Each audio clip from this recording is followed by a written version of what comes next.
Hey guys, I'm Tim, and this is the Board Game Rundown, and today I'm going to do a solo review of Kinfire Delve, Vainglory's Grotto. This game, they did send us, I asked them, they were looking for reviewers, and I'm like, hey, check us out, please, because I was enamored with the artwork and the design of this game. So yes, they sent us a copy. I got it to the table, got to play it a few times, and I'm going to tell you a little bit about it. So the box I have, you can play 1 or 2 players. I have not played 2-player. I've only played 1 player. If you have other copies of Kinfire with other seekers, you can play up to 4 players. Basically, what in this game is there's like this evil mastermind, like horrible, thing bringing darkness to the world, and it's all spewing from this well. And you're going to play as one of the seekers, and you are trying to get to the bottom of the well where then you can then fight the main baddie. But sure, that sounds easy, but it's not at all. You basically are going to start with either 10 or 8 life, depending on how hard you want the game to be. And then so you've got your well deck. You would when a game's set up, I think you've got like 4 cards that are discarded off the top to sort of just start your discard for the well deck. And then you're going to pick what seeker you want. They've got a main card, so they've got an ongoing ability. They've got a lantern, which starts face down, which is like a super powerful ability. And then if you're playing solo, you're going to draw like 8 cards, which I believe is like half of this deck. 2, 4, 6, 8. And now I'm going to try to take on one of these challenges around the well. So when I do that, they're broken down by different colors. There are icons there if the colors are a problem for you. I didn't play this with Bob, who is my colorblind expert, because he's colorblind. So I don't know how these do. And then basically in my hand, I've got cards that are either multi-purpose, so they could match one or 2 colors, or the white ones, which match all the colors. And what I'm trying to do is there's a challenge value at the top of that card, so I need to beat that. There's a reward, and then there's a punishment if we fail. The nice thing is, unless it states otherwise, you can accumulate. So if I miss the Great Stag and I only do 3 on him, I'm going to take that negative because I didn't get it. But then on my next turn, I can go back and try again, and that progress stays on the card. And that's what we're doing. We're going to go through. I'm going to play cards from my hand, and then you're allowed to also boost up to 2 times. So in a card from your hand, it's got like this Earthblood vial. It's got that's what it adds to the challenge, that 2 at the top. So right off the bat, that would give me 2 towards the fighting the Great Stag, and that is a combat card versus an obstacle, a trap, or a puzzle. So there's all different kinds of cards as well. This gives me a shield, which I believe protects me from a damage. They do a really nice job of giving you like this little icon reference on the back of the rule book. It's pretty great. And where's that little shield at? Oh, anyways, I know what that shield means. That shield means I get to get protected from a damage. So if I fail this, I would take a damage. So, hey, that's good. And then at the bottom of the card, it's got if this card is used for a boost, that gives you what the ability is right there. So if I play this card, it's going to give me 2. I don't get that boost at the bottom because I didn't play it as a boost. But now I can play other cards from my hand to boost it. So like this incredible strength card. Now this would only be a boost if I was going against an obstacle. I'm not going against Crystal Caves. I'm going against the Great Stag over here. And then in the corner, so this it's also like that white block. That means that I can play this to boost any color and not just one. Some of these, right, like this guarded strike here, only allows you to boost when you are going against the blue or the square icon there. So if I was going against the maze, for example, I could play that as a boost. So playing solo, I can boost up to 2 times. I can boost my own stuff up to 2 times. So let's just say I would boost. I'm not even going to boost anymore, right? I'd play this 2. So that's going to give me, let's just say 2 more. Let's say I already had 2 progress. So it's going to give me 2 more. Now you're going to roll these die, and these die are going to give you an extra thing. So if any of the die match the icon we're going for, so there's 2 reds, that's 2 more. That's enough to do it right there. And then there's a white one, and then the white would be an extra one. Boom, done, kill it. So this icon, it's got a 2 and it's got some arrows pointing down. So what that means is this goes to my completed, hey, good job, I killed that guy. And now I get to get 2 cards down off the top of the deck. And then I refill my well spot. And that's how it goes. The cards I played and or boosted with would go to my discard pile. But here's where it gets really tough, is you don't draw up, okay? To draw up to a full hand, you have to take an exhaustion card. So if you draw an exhaustion card, you're going to basically discard the card you have left in your hand. You're going to drop to 8. And but now I've got this exhaustion card. And these are hard to get rid of. The only way I've seen to get rid of them is by defeating certain things in the well. So like this guy here, if there are over 3 copies of this card and play it once, you lose the game. So that's a bummer, right?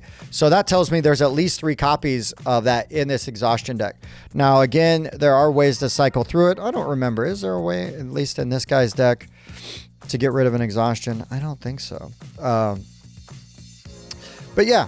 So there are cards. There was a card in here that's like, oh, if it's the last card you play, you can draw some cards, without taking an exhaustion. And but yeah, you're going to go through as you play. You're going to go through this whole deck and try to beat this by managing your fixed deck as best you can.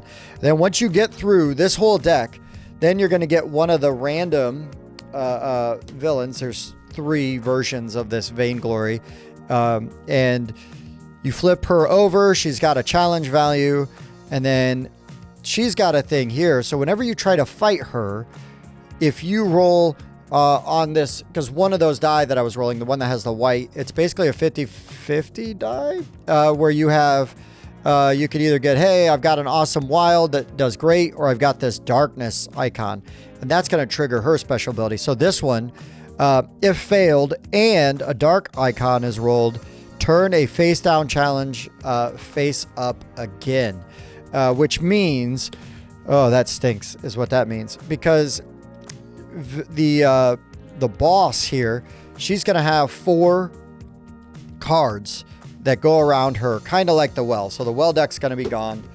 I'm going to just move this out of the way. The well deck's going to be gone. She's up here. Now we've got these guys. All of these guys, she is immune to damage until we get rid of all of these extra things, right? So like right now, she is immune to red damage while this challenge card is out. So if I beat this challenge card and then I roll, I challenge another thing and I roll that darkness symbol, well, this triggers and now this goes face up again. And so now she's immune to that red damage again. And so it's really difficult. When I played it, it's kind of come down to the wire where it's like, oh, everything is going to deal damage. And if I take one more damage, I'm toast. Or if I take one more exhaustion card, I know it's going to be the one that triggers my thing at the end. So it's really challenging, really fun. And this game is freaking beautiful. So that's basically gameplay. I just talked about one of the Seekers. I'm not going to go into both right now. I'm not as familiar with the other one because I kept playing as this guy because I like the green colors and the of his cards. And I got to know his deck. And so I was just, when I was playing through and just going, I was like, I'm going to be lazy and go with the ones I know. But yeah, other than the art design and knowing that it was like a smaller box kind of card game, I didn't know a ton about this going into it. I'm not going to butcher the lore, but I thought that the lore that they include in the book is really cool. I don't need good lore, but I will tell you bad lore bothers me. Maybe that's a double standard. I would just rather it be like, yeah, this thing's happening, let's go, and we're done, and that's it. Or give me like a good, interesting story, which then kind of even feeds into what I'm trying to do. And I feel like they did a really good job with that in just the little bits of story that they give you in this rule book. I will tell you that I found this game very easy to learn. It's intuitive. It's pretty straightforward. There was a few things where I had to look up, but nothing like out of control and nothing that was like so daunting that, like I need to go online and look for the look and see what else we've got. You know, like, has anybody else encountered this problem? Like, no. Everything was in here. It was pretty good. It was pretty straightforward. And I appreciate that because I actually learned this game while I was playing solo dad. My wife was out of town. And so like I was kind of managing the kids and making sure that they were good, but not destroying my whole house. But at the same time was able to pick up this game, felt like I understood it and got to play it. So I really appreciated that. But at the same time, right, easy to learn, very complicated, very challenging with the, oh, well, what challenges am I going to go for? I mean, and you kind of have to do it based on your hand, right? Like, okay, well, I can do this. And then maybe you hope that the next one comes up is something that you can handle still, because these exhaustion cards really make the game, like ramp that difficulty of the game up in a good way. I like difficult co-ops. I imagine that this game is just as hard playing cooperatively as it is solo, because I mean, the nice thing is you're going to have other people boosting, but you also have to be kind of conservative with those cards. You can't just be, because the first time I was playing, I wasn't really paying attention to like, how do I get more cards? And then I was just blazing through these challenges because I'm throwing down 3 cards, you know, at a time to just knock these challenges out. No failures, blah, blah, blah. And then it's like, oh, how do I get more cards again? And I looked it back up and I'm like, oh. And so I drew an exhaustion card and I'm like, double O. That's bad news. But really fun. And I've just got to tell you, the card artwork and the card quality, these gold foil on the back of these cards is ridiculously awesome. I would love to, I probably will end up sleeving this, but it then won't fit in the box, I don't think. But I'm going to try anyways. The box has a very nice little insert. The dice are fine. They're nothing incredible, but they're fine. They do exactly what they need to do. The tokens are functional and great, but the way that the cards are laid out is intuitive. It's very nice. I appreciated the graphic design. There are cards that repeat, you know, you'll find, well, I shouldn't say repeat. There's more than one marionette in the deck, but the marionette art is different than the hunting cat art or the night garden art, right? Like, so it's really cool to see all these different kind of critters through the deck. And I really just enjoyed going through and checking all of those things out and just like looking at all the really cool stuff. And man, I really enjoyed this quite a bit and was really impressed. I went in cold, other than going, hey, that looks kind of cool. And I kind of like to do that with games sometimes. I mean, there's some games where I'll research the heck out of. Usually that's if I'm going to back it on Kickstarter. But when we come into games for like review and things like that, I kind of like to go off my gut instinct and see like, oh, is this what I expected? Is everything is consistently good? Because there's games where it's got great art, but that great art is on like 4 cards and then everything is just rinse repeat throughout. And that is not this. That is not this at all. This has fantastic art all the way through. The production quality is just off the charts. Really enjoy it. If the worst part of the game is these die, and they're fine. There's nothing wrong with them. But that's like the least exciting part of the game based on how everything else looks. Home run, man. So I'm going to rate Vainglory's Grotto. And here at the rundown, normally there's a big panel of us that do it, and we would average all of our scores together to give you one score, but it's just me. So I'm going to give you my score, and we'll average that together. That's what will be on BGG. And if the other guys decide to play it and want to do a video on it, then we can sort of work it out when we need to do that. But anyways, Vainglory's Kinfire Delve, Vainglory's Grotto. I gotta tell you, this is a 9. For a solo game, you know, that you can play with 2 players, and I think would be really good with 2 players. I want to go back and I want to keep playing this because I want to get good with the other Seeker. I want to try on the hard mode. They even give you a couple little challenges in here that you can, or achievements, I should say, that you can track and see how you did. I look forward to seeing more in this series. I know they've got other ones coming out, and gosh, just a beautiful little small box game. I was able to learn this and get it played in under an hour, and that was with stopping and, you know, checking on kids and stuff like that. And And so, yeah, I love that. I think it's great. The only bad thing about this game is that until I have other boxes, with the other sets, I only get to play it at 2 players max. But when those other sets come out, we can play it up to 4. I would really like to see that dynamic. I think that would be really interesting. But overall, just a very positive experience with this. It showed up on my doorstep. I'm like, cool, can't wait. They even put a little bit of artwork inside the box here, in the box lid. Totally unnecessary. Looks great.